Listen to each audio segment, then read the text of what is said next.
welcome to Beverley Beck, a very busy Beverley Beck, where I've come to explore some long exposures, so these bits to camera will be short. So long exposure photography is when you leave the shutter open for a long time to smooth out water. So if I show you this shot from Scotland that I took of a waterfall, you'll see how smooth and silky the water looks. That's from leaving the shutter open for a longer time, or getting movement in the clouds and that kind of thing. So I'm on the Beck because there's lots of water, and that generally lends itself quite well. So I'm going to be using some filters onto the front of the lenses to lower the amount of light coming in so that it has to lengthen the shutter speed. So I've actually spotted a composition now on the water that I'm going to have a go at taking, so let's see what happens. So this is the first composition I've lined up. So there's some lovely trees along the bank there. There's a nice bit of blue sky in the background, which is a nice contrast to the dark chunks. And as you can see, the water's moving quite quickly. If I show you the back of the camera, I've got you can see the filter just at the front. There's a 10-stop filter, which means it lowers the amount of light coming in by 10 stops. So with f11 as my aperture, you can see down at the bottom there, 8 seconds is how long the shutter will stay open for. And that water that's rippling there, that should smooth that out nicely. So let's have a go at taking that now and see what it looks like.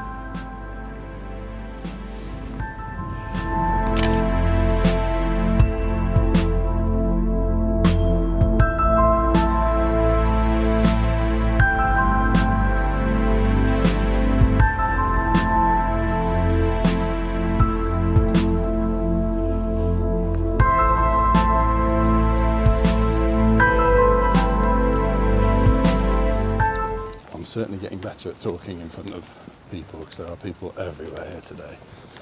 You just got to carry on regardless. The other point I wanted to make is obviously with a long exposure, when there's trees and things with branches moving, they will blur.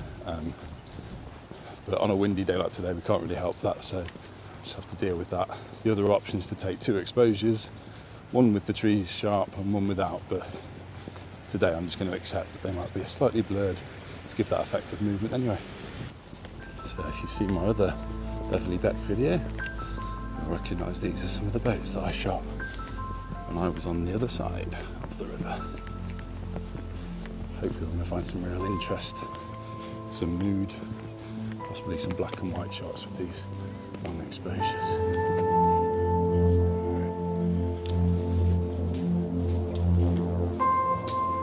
See where they make road signs or store road signs. Interesting.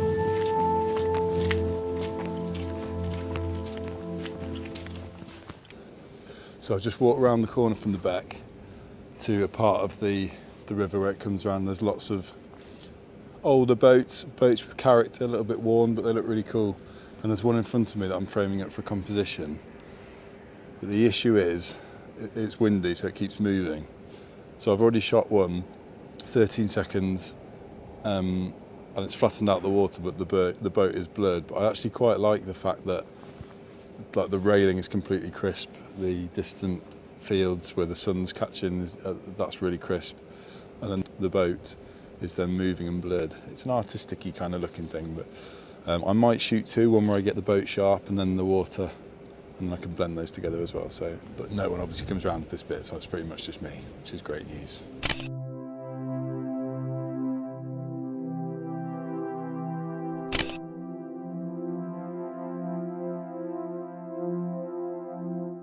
So I've just shot a couple of versions of this extremely cute boat. It's got little bits of orange on it. I don't know, it's just a nice little boat. It just looks, I can imagine it being in some children's TV series or a cartoon or something like that. It's just a very cute looking boat. There's the boat, some nice clouds up in the sky. I've shot 2 exposures again, one with the boat nice and sharp, and then a long exposure to flatten out the water. That's a very cool little boat. And whoever owns that, taking that out must be a real joy. So yeah, gotta love exposing long.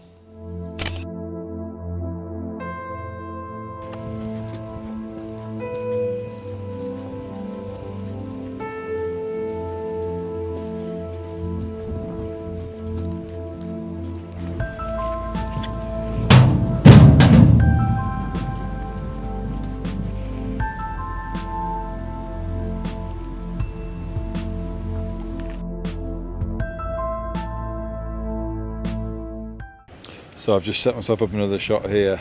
I've just come around the bit where you walk over the lock. The sky is very bright in the distance. That would be very hard to control on a camera.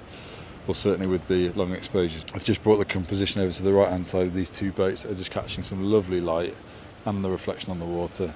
So I've shot one sharp without the filter on, and I've added the filter, and we've got a 15-second exposure, which I'll start now.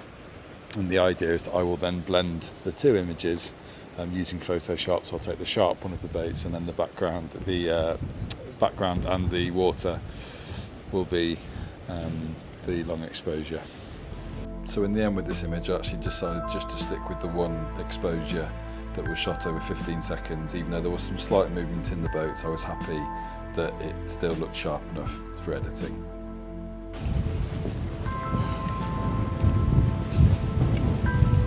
Interestingly, I found a scene that I've shot before, which was in the Beck video that I did before, where this part was completely flooded where I'm standing now, but the puddles look incredible with the reflection of the light and with the gate and everything reflected in it as well, I think. So I'm going to shoot that, see if I can find some other compositions including those, but they look beautiful as a puddle in a car park can look. Puddles in a car park, who'd have thought it? What was it about car parks?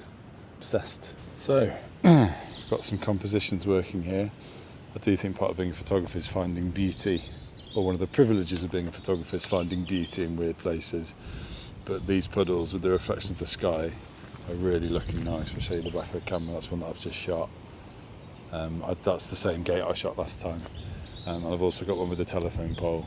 I might just come round and focus on this tree over here as well and see if I can shoot one. It's getting chilly, so I'm not going to stay out for too much longer. I do think the minute you drop your filter into a muddy puddle, it's the time to leave. I'm just finishing off this last composition of a 30-second exposure just on the puddle, because I'm just loving what it looks like with the pink in the sky. The sky is going to get nicer and nicer, but I've shot plenty, I think, to have a look at. So thank you for watching the video. Thank you for staying with all these challenges. If you've watched all four up to now, one more to go tomorrow. So yeah, keep supporting, keep subscribing. See you soon.